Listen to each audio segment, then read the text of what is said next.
This project is unique because there is a lot of books on project management. Probably one of the, together with strategy, innovation, there's a lot on project management. But one of my targets was, let's make this book simple, that you don't need to be very advanced to read it.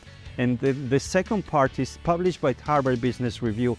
Harvard Business Review doesn't publish very often around project management. So they have put a lot of attention to make this book something that is relevant for all these audiences. We spend so much time working on it, editing, finding examples, fine-tuning the tools. So that's the second very big difference, that is published by HBR, which they don't do very often on this topic.